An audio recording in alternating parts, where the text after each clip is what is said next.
Hey, it's Wolf, and today we're going to be building this copper golem powered iron farm sorter for Minecraft Bedrock and Java edition. This sorting machine takes in the drops from your iron farm and then sorts it into poppies, which it then sends through the composter. It takes in iron, which it then compresses into iron blocks, and then it throws a string into here, and everything else ends up in this dump chest. This build is 7 blocks wide, it is 8 blocks deep, 3 blocks of those behind where your intake is, and 5 blocks tall, or 6 if you include this inset chest. Here's everything you need to get started. Smooth stone can be any solid blocks that you like, and the smooth stone slabs can be any slabs that you like. Positionally, you want to work off this particular hopper, so I've just got that chest there, it's not actually part of the build. So my usual setup, I have everything funneling down and then like a campfire on there just to take out any cats, but whatever line you have, just have a hopper in there. And then so we need 3 blocks behind it, and then we're going to have 3 blocks on either side and 4 blocks in front of it. The direction that you build this doesn't matter. The filters are independent, so you don't need to worry about overflow. Let's go build this on a realm that I'm currently playing on. We've got the iron farm here. It is lava at the top, which comes down a tube through the center, you can see, down underneath here, and then we've got campfires to take out the cats. So first up, we've got to clear out what we've already got. So we're going to be building it off this hopper. So I'm going to turn this hopper into a downwards facing one, which is going to go into what will become the copper chest, and we calculate our stuff from here. From this point, we are going to go out by 3 in every direction. So that's 1, 2, and 3. Then we go back by 3.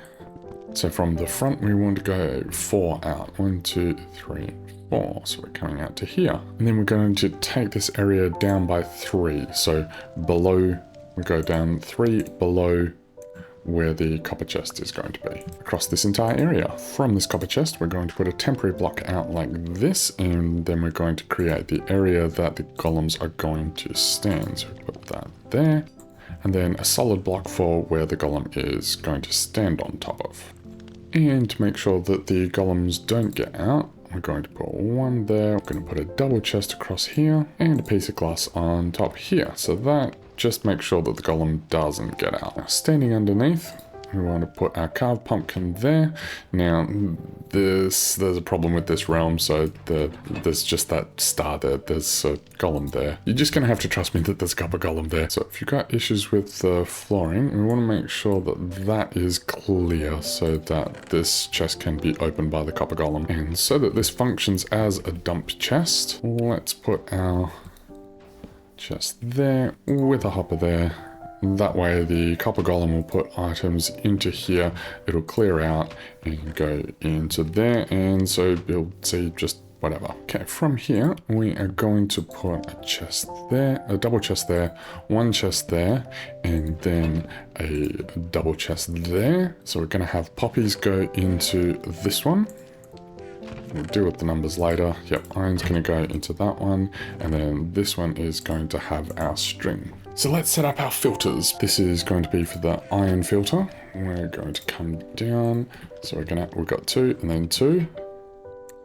And if you like, you can take out that one as well. And we have 1 there. A repeater going in there. A torch there, which is going to lock the hopper that comes out of this one. Then use some scaffolding or temporary blocks to get up so that you can look at this block and put a comparator facing out like that. And we're going to have 1 block there with redstone dust on both of these. So this is how our filters are going to look. Next, we're going to build 2 identical filters for the string and the poppies. So they come down and then like this. We kind of form this Tetris sort of shape. And then I like to take out this one here, even though it's a floor block. I like to do this just in case I dig up from below. I know that this is redstone that I shouldn't be messing around with. So then we put these blocks here. Okay, we jump. Yep. Dust and dust. Same thing here. And yes, these work exactly the same on Bedrock and on Java. And we've got to put our torches on these ones. So then coming out from this, we need to take out this block and these two. Gonna put our double chest there, doesn't matter which way it faces. Crouch and put a hopper into there. And a hopper down from there, and we need a composter here. If you haven't already locked in your villagers and killed them or done whatever it is that you want to do with them, I would skip this step for now, because otherwise you're going to have issues with connecting. So let's crouch and put our composter there, and then the excess poppies.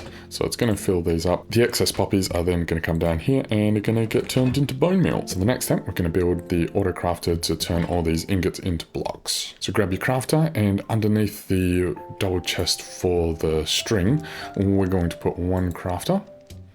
And you want to right click or whatever to block out 6 of these. And temporary block and a crafter facing out like this, with a hopper facing into the back of the crafter. We want 2 blocks here. These can be slabs or solid blocks. We're going to put our comparators, one on here and one there, and this one is in subtract mode. So the one coming out of the one that is going to be filled with iron has subtract mode. And then we crouch and put one block there, one block there. Grab your redstone dust, and 1, 2, crouch, and 3. So then when the iron comes out, when this fills up with sufficient iron, it's going to come into here, and then it's going to turn it into iron. And then we just want to make sure that we've got a chest in front of there to collect those iron blocks, and some extra storage there with a hopper in it like that. Just because of this space, let's turn this chest. Just to show that it doesn't need to be in that particular area. It can be whatever direction you like. Or it can be in front. Whatever works best for you. So then finally, we are going to have... What's the best way of doing this? For this space, we're going to have our 2 chests like this. And this is going to be for the string, with hoppers in like that. And that's everything. As the items come in, we may have had some extra ones go through. That was while we were doing our other stuff. So then we just come around here and put that iron into there. And we'll come back when all these filters have been filled up. Okay, so this has been processing for a bit. I rearranged each of these, but on the double chest, you're going to have 3 stacks and 54. And then on the single stack, single chest, you're going to have a stack and 59, like that. And so then anything that comes through on top of that is just going to get pushed through to the chests underneath, or it's going to come through to the crafter and it's going to get turned into iron blocks, or it's going to get turned into bone meal. So is this the most efficient iron farm storage system? Probably not. Is it the most fun? Yeah, come on. Having a golem sorting the drops from iron golems, that's pretty fun. Alright, I'll see you in the next one.